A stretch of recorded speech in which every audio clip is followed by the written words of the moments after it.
संस्कृत से संस्कृत में वाक्य बनाने में कठिनाई होती है, उनके लिए ये भाग सबसे ज्यादा महत्वपूर्ण है।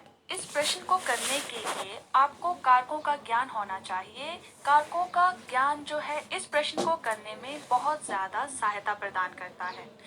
किस वाक्य में कारक कौन सा है, वाक्य के अंदर जो कारक है वो कैसे पहचाना जा सकता है और कारक का चिन्ह क्या है।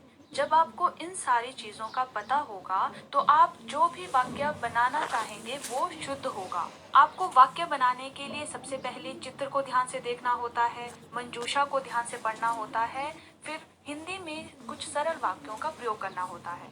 अब हिंदी में तो आप सरल वाक्यों का प्रयोग आसानी से कर सकते हैं, परंतु जब उन्हीं हिंदी के वाक्यों को संस्कृत में परिवर्तित करना होता है, संस्कृत में बदलना होता है, तो वहाँ पर बहुत सारे बच्चे बहुत सी गलतियां कर देते हैं।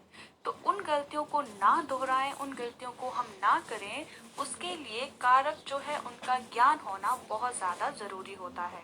तो सबसे पहले हम कारकों के बारे में जानेंगे कि कारकों को किस तरह से पहचाना जा सकता है एक वाक्य के अंदर और किस तरह से एक हिंदी वाक्य को संस्कृत में बदला जा सकता है।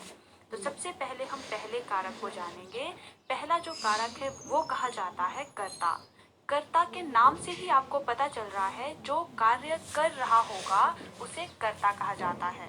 और कर्ता का जो विभक्ति चिन्ह है वो है ने, अर्थात जब भी आप कोई वाक्य बना रहे होंगे तो वहां पर जिस शब्द के साथ ने शब्द का उपयोग होगा वो कर्ता कहा जाएगा। हम एक हिंदी में वाक्य देखते हैं, राम जाता है। यहाँ पर ने का प्रयोग नहीं हुआ है, लेकिन कर्ता यानी कोई कार्य कर रहा है, वो कोई कौन है, वो राम है, अर्थात जो राम है वो कर्ता माना जाएगा। अब हम इस वाक्य को संस्कृत में अनुवाद करेंगे। संस्कृत में इसका अनुवाद होगा रामः गच्छति।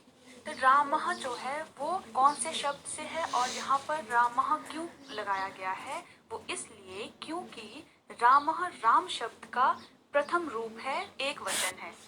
यहाँ पर कर्ता में प्रथम विभक्ति का प्रयोग किया जाता है, ये ध्यान रखना है।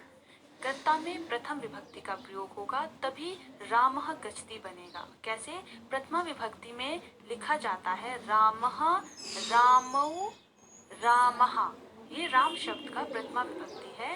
तो यहाँ पर जो रामः है वो कर्ता के लिए प्रयोग किया जाता है, क्योंकि राम एक है इसलिए एक वचन जो है प्रथमा विभक्ति का प्रयोग किया जाएगा। अब बात करते हैं दूसरे कारक की। दूसरा कारक है कर्म। कर्म जो है वो को से पहचाना जा सकता है। जब आप हिंदी में कोई वाक्य बनाएंगे तो जिस शब्द के साथ को का प्रयोग होगा वो कर्म कहा जाएगा। हिंदी में वाक्य बनाते हैं, बालक विद्यालय को जाता है। तो यहाँ पर को जो शब्द है वो किसके साथ प्रयोग हो रहा है, वो प्रयोग हो रहा है विद्यालय के साथ। तो जब हम इस वाक्य को संस्कृत में अनुवाद करेंगे तो बनेगा बालकः विद्यालयं गच्छति। यहाँ पर बालकः जो है वो कर्ता है, इसलिए